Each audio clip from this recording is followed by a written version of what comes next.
My name's John, and today I will be checking out what could possibly be the best cheap blender for 2026. Will I find out in this video? No, because I'm not going to test the other ones. This is the one I'm going to test, but who knows? It could be the best cheap blender of 2026. A few months ago, the cheap blender that I did have took a crap on me, and I use it every day. Since then, I've been doing research and trying to figure out what I wanted in a good blender. Yesterday, I was out shopping and I wanted to make a decision.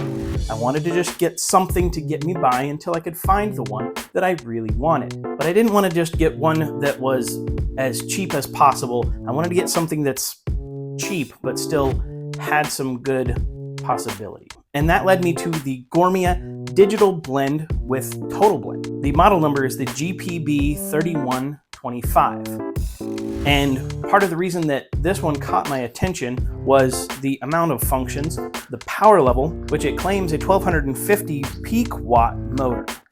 But peak watts are just for short bursts and not the actual power rating for this motor.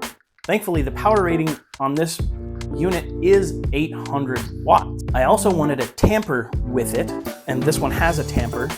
It is a very strange design, which we'll get to in a little bit, but the other cheap ones that had tampers were just a piece of molded plastic that kind of resembled a tamper from a higher end unit. And they were just very cheaply like hollowed out one side, kind of flat on the back tampers. I didn't want to do that. And this was just a few dollars more than the really cheap ones, maybe $10 more than the cheap ones. So I grabbed it. I thought, if I don't like it, I can get another one later on. This will do for now. One of the main reasons that I wanted to make this video is because when I was doing my research, the last minute, standing there in the store, wanting to buy a blender, I'm watching these videos and watching these reviews and people doing the different tests on them. I couldn't find one for this. I saw some that were filmed by Gourmia, but I didn't find any real reviews where they put them through their paces.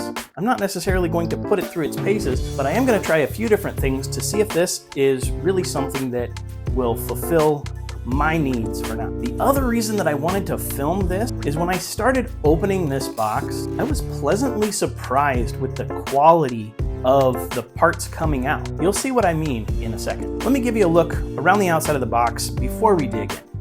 On the front, you can see that this is the Gorumia Digital Blender with Total Blend 7-cup blender. It has 8 total blend programs, 4 speeds and a pulse, easy cleanup, and 1250 watts of peak power. Now, like I said, that's not the sustained watts that this thing produces. One thing I was curious about, and we'll get into that shortly, is the round plated tamper. I have never seen a tamper that looks like that, and I'm curious to see how it's going to perform. And I am also curious about the advanced programming for the perfect blend. Total Blend programs with unique and strategic pulses and pauses for superior results. That could be very interesting. Coming over to the side, again, you see the name of the machine, get a different view. This time it has a liquid inside, and you can kind of see what got me curious about that round-headed tamper. Now on the back, it shows you a little bit better the parts that come with the machine. You get the base, you get the carafe with a base and a screw-on ring. So the whole unit separates for easy cleaning. That's one thing that was very important to me. I don't want to try to dig around underneath the blades to get that clean. We also have the 8 total blend programs, 4 different speeds, pulse mode, which is pretty normal. Time control. You can press the plus timer button to set a customized blend time. So if you know how long you want it to blend for, you can do that. And again, the 1250 peak watts on the motor, it claims to be able to do kale, apples, seeds, and nuts, which most cheap blenders struggle with. I know in my smoothies, I usually tend to stay away from raspberries and blackberries that have those little seeds in them because it's unpleasant for me. But if I can get a blender that eliminates that, that would be great. Will it be able to do nut butter? I want to try. Now this is something that I overlooked when I initially purchased this unit, and I didn't realize it until I got it home and started opening it. This thing has a glass pitcher, which I appreciate. I would prefer to have a glass pitcher. I assumed it was a plastic pitcher just because of the price of it. So that I'm really excited about also. On this side, we have the 8 Total Blend programs, which include Smoothie, Blend, Bowl, Ice Crush, Green Smoothie, Spreads, Frozen Drinks, and Puree. I don't know what a bowl is, but most of those other ones make a lot of sense. One of the ones that I'm very interested in is the spread. Now with spreads, is it talking about mayonnaise? In that case, a lot of the higher end blenders, the ones with the really powerful, fast motors, struggle a lot with mayonnaise, from what I've seen in other videos. So it'll be interesting to try that out. Well, enough with the outside of the box, let's get into it. Right on the top here, you have your user manual, and it does have nice photos with clearly labeled markings, and it has the different programs for a better understanding of what it is that that program actually does. Next, we have the Gourmia contact information. I have already taken a couple of these out of the box, so they don't have their plastic wrapping on them, but this is the lid. It comes with a silicone plug that's got 2 indexing pins right there. That's got a nice snug fit, but not too snug. It has a vent hole right there in case you want to put hot foods or soups into your blender. It will allow that steam to escape. Under that is the tamper handle. So that goes on the top of the tamper. It comes in 2 pieces. Next, beside that, we have the tamper itself. And this is where I got very intrigued because this molded silicone lip is molded directly onto the plastic. It's not some cheap ring that they put on it. It's actually molded one piece together. And to attach the handle, you just screw it on. And the grooves along the edges index on these little indexing pins inside the lid. So you put the tamper in, put on the handle, which granted is somewhat inconvenient, but they do kind of make up for it with this little notch here. You can lift the tamper up and turn it a little bit, and it will stay at the top of the blender. Now for the pitcher itself, this is where I went, wait a minute, it's actually a glass jar. And it's not like those cheap ones that I used to get. This one is heavy. It's a different design. It's got agitating ribs and clear marks, and the ribs actually line up with the tamper. It's got the base that comes off and the blades that come out with a little silicone gasket there, and clear instructions as to how to take care of your blender jar. And there you have the jar and tamper together. It seems like a very functional tamper. It indexes nicely, and it does lock in and stay up and out of the way until you need it, and then it indexes with the ribs. Lastly, we have the powerhouse of the blender, the base. I do like the design of the base with this big knob. The clicks aren't super satisfying, but they're there. I like the locking mechanism on here. Let's try it out real quick. It locks in, and the lock, it's not locking to the base, it's locking to this plastic ring that is integrated into the glass jar itself. The ring, it looks to be pretty hard to take off, but it indexes on the jar itself, not on the base, which was one of the problems that I had with my previous blender that indexed off the ribs of the base, so you could actually have it sitting in the base and unscrew it while it was running, potentially. That's a very satisfying latch. It also has very nicely designed feet, little suction cup feet to hold it securely to your countertop, and a place to wrap your cord. Now let's get this plugged in and start playing around with it. Clicking through the different program modes is pretty satisfying, and it shows you about how long each one should last, and a countdown to when they'll be done. The first thing that I wanted to blend is my basic go-to everyday smoothie. And I'm changing it up a little bit because I don't have yogurt, but I've got some milk, strawberries, mangoes, and peaches banana, ice, and oats.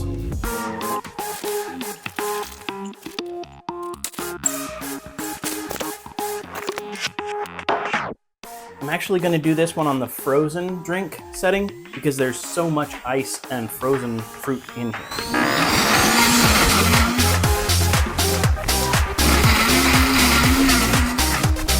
That's a lot of power.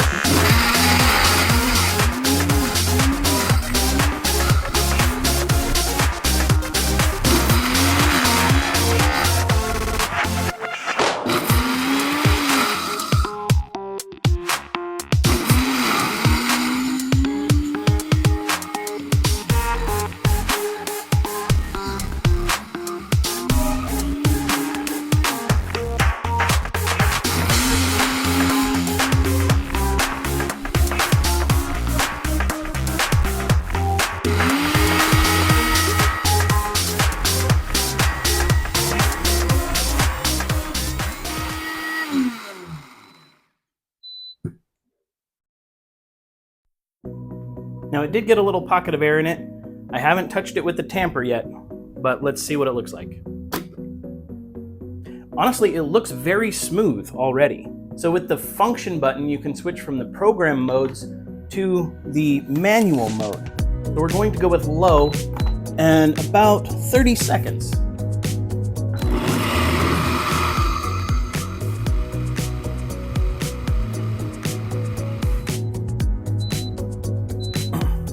And then I'll change it again to high to really knock down some of those little seeds and the oatmeal.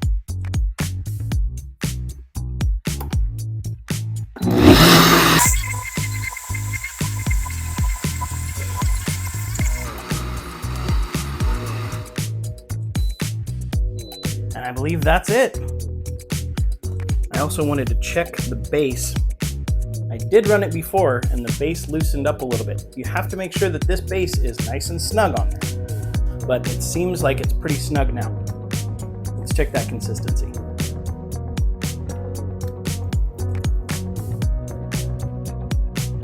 Oh, that looks lovely.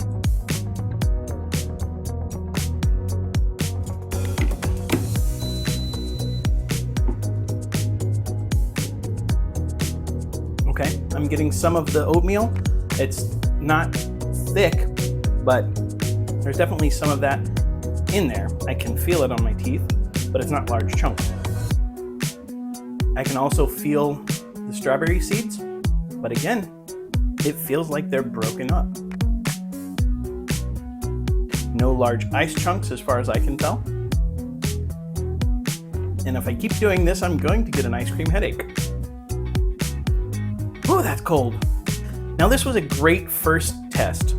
The frozen drink function didn't quite do what I wanted it to, but it was pretty easy to figure it out and get it to where I wanted it. That is really good.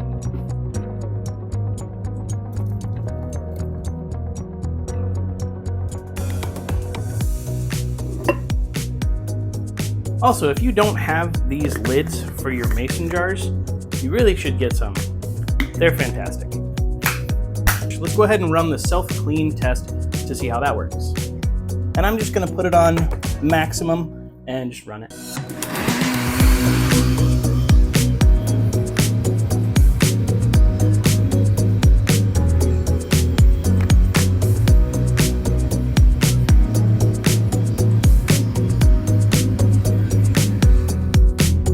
Hit it with a couple of pulses.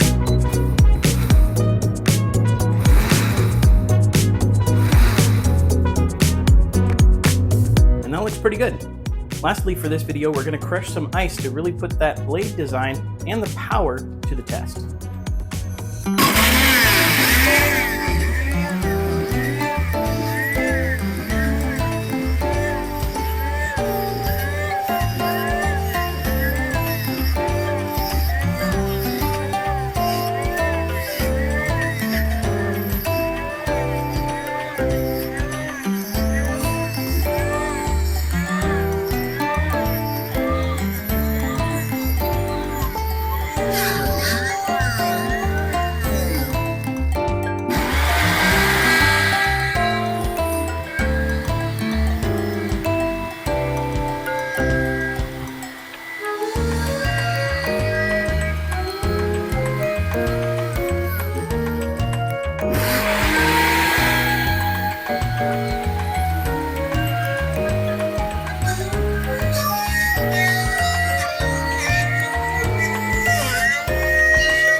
That didn't quite work as well as I hoped it would, but the motor doesn't seem overpowered. I just believe that the ice is having trouble contacting the blade. So I'm going to shake it up and give it another shot.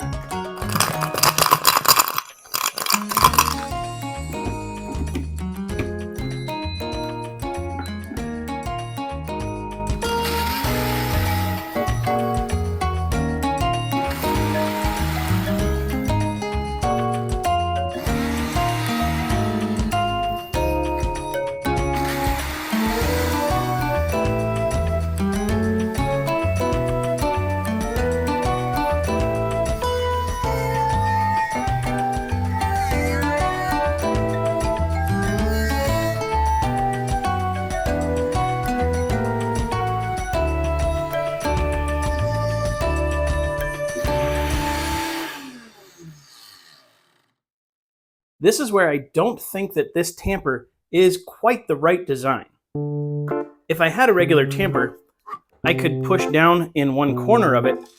The ice could have a place to come up and out of the spinning blade and make room for the next chunk of ice. But where this is a flat plane, it's just pushing down on the whole thing, pressing it into the blades, which it's not allowing room for ice chunks to come back up. With other foods like kale and fruits and other vegetables like that, soups, purees, and things like that, it might be a little more effective, but I'd still like to have a regular tamper that goes down, and I can probably make one or use one from a different machine. But for this task, this tamper doesn't quite work right. I'll have to do some more tests on this to really put it through its paces. For what I'm going to use it for, this seems like an excellent choice. I don't really do crushed ice all that much, and I think it might just be user error on this part.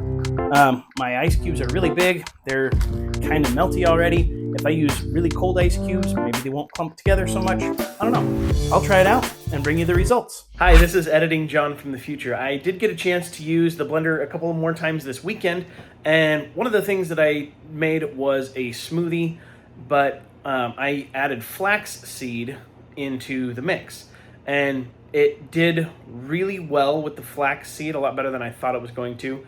I didn't get any whole flax seed individual pieces as far as I could tell, and it was super smooth. There was a little bit of grit to it, but I didn't mind that. It wasn't a lot. It wasn't heavy. It just had a texture that you could feel on your teeth. I also did some limes. I wanted to try that limeade that uses the whole limes, just cut in half or in quarters, with the rind on and everything. The limeade itself tasted awful, but that wasn't the blender's fault. I'm not sure. I might have done something wrong, but it handled the limes really well. And it was actually beautiful watching the swirls of the lime puree in the blender. Unfortunately, there are a couple of things that I didn't like also. One of the main things was you have to take the lid off to pour anything. I would have liked to see a flip-up pour spout on the lid. So Gourmia, if you're listening to this, the jar, the blade, the base, the motor, all of that is great. The only things that I would change are the tamper and the lid. And I think you have a very solid machine, even if it's not $35 for what I paid for it. This is my first YouTube video. Hopefully it does well. I've done some TikTok videos in the past, but this is my first YouTube video. I plan on doing some cooking videos, some more gadget reviews. Thanks for joining me on this review of the Gorumia Digital Blender. I do think it's going to be a solid blender for that under $50 category. I was definitely impressed with the capability of it, the power. There were a couple of things I didn't really like. The tamper might take some getting used to. I really like the glass jar and the locking mechanism here. The controls are easy to use, easy to figure out, but we'll have to run it through its paces some more. Go ahead and hit that subscribe button to get more videos like this, some other kitchen gadgets that I have, some antique stuff as well, and some cooking videos. But until next time, love the Lord your God with all your heart, with all your soul, and with all your strength. And love your neighbor as yourself.